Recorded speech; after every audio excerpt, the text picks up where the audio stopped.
Hello student, welcome to Institute.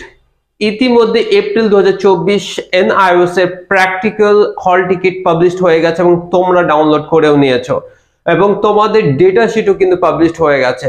অর্থাৎ next 11 তারিখ থেকে 18 তারিখের মধ্যে তোমাদের যে প্র্যাকটিক্যাল এক্সাম স্টার্ট হতে চলেছে প্রত্যেকটা বিষয় নিয়ে আজকে তোমাদের ভিডিওতে আলোচনা হবে। তো তোমরা কি কি নিয়ে যাবে, কিভাবে প্র্যাকটিক্যাল খাতাটা বানিয়েছে, কিভাবে শো করবে, ইন্টারভিউ তোমাদের কি ধরনের কোশ্চেন হতে পারে এবং তার পাশাপাশি তোমরা কিভাবে অ্যাপ্রোচ করবে, তোমাদের প্র্যাকটিক্যাল ফাইলের উপর কিভাবে তোমরা কভারটা করবে, এভরিথিং আমরা আজকের এই ভিডিওতে আলোচনা করতে চলছি। তাই প্রথম থেকে শেষ পর্যন্ত দেখো অলরেডি আমার হাতে কিন্তু বিভিন্ন স্টুডেন্ট আমাদের যারা তাদের হল টিকিট পেয়ে গেছে এবং যেখানে দেখো আমরা মাধ্যমিকতে দেখো সায়েন্স এন্ড টেকনোলজি 11 থেকে 14 তারিখ, পেইন্টিং এ 15 থেকে 18, ম্যাথামেটিক্সে 15 থেকে 18, মানে তোমাদের ডেট যেগুলো আলাদা আলাদা ভাবে দেওয়া আছে, মানে তোমাদের যে কোনো একটা দিন তোমাদের থাকবে যে কোনো দিনের জন্য।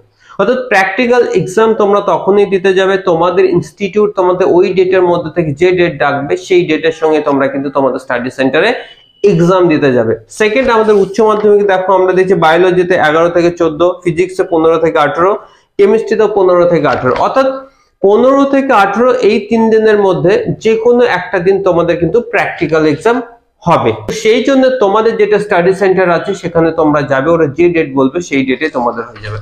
তাহলে আমাদের ডেটা শিট দিয়ে আমরা বলে দিলাম যে অর্থাৎ তোমাদের 11 তারিখ থেকে 18 তারিখের মধ্যে প্রত্যেকের এক্সাম কিন্তু কমপ্লিট হতে চলছে এবং তোমরা তো জানো যে এনএসএ প্র্যাকটিক্যালটা অত্যন্ত খুব vital.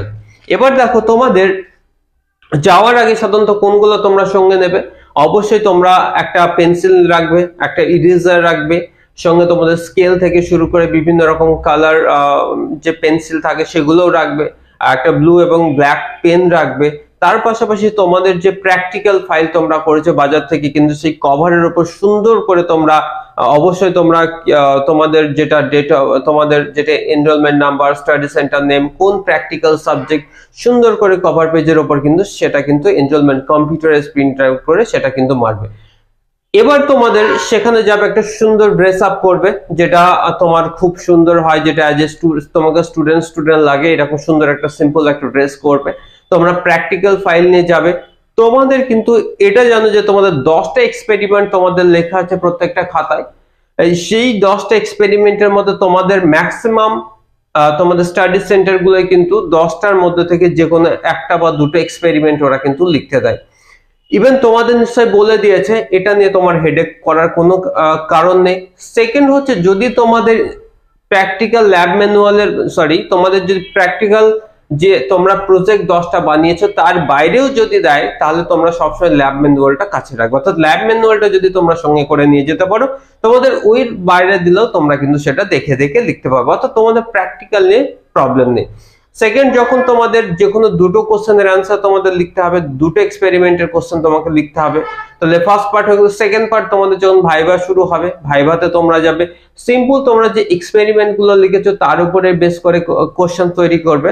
But maximum time NIS এর আমরা বিভিন্ন স্টাডি সেন্টার গুলো দেখেছি যে ওরা কি করে, তোমার নাম জিজ্ঞাসা করে আর কিছু হয়তো ওই রিলেটেড দু একটা কোশ্চেন্স করে, বাট তারা এটা নিয়ে বিশেষ করে তোমাকে কিন্তু বেশি কিছু করবে না। অর্থাৎ তোমার প্রেজেন্টটা থাকাটাই হচ্ছে প্র্যাকটিক্যালের মেন।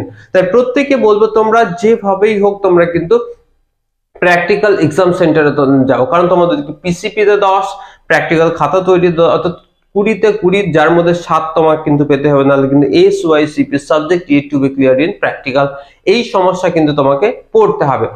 আরেকটা তোমাদের আরেকটা অবশ্যই করে বলবো, তোমাদের যে টাইমটা থাকবে টাইমের আগে তোমরা অবশ্যই পৌঁছে যাবে।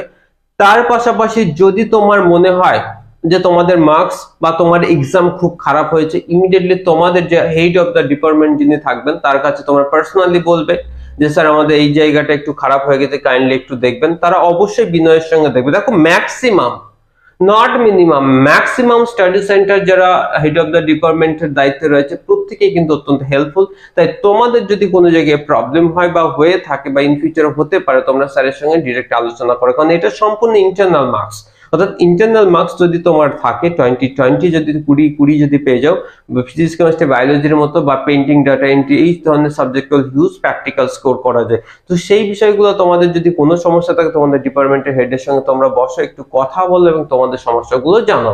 তো এইগুলো হচ্ছে তোমার প্র্যাকটিক্যাল। তাই প্রত্যেককে বলবো তোমাদের প্র্যাকটিক্যালের আগে কোনো রকম ভয় নেই, নিশ্চিন্তে তোমরা তোমাদের যে প্র্যাকটিক্যাল ফাইল বানিয়ে নিয়েছো সেটা নিয়ে নির্দ্বিধায় তোমাদের স্টাডি সেন্টারে যাও সময়ের আগে।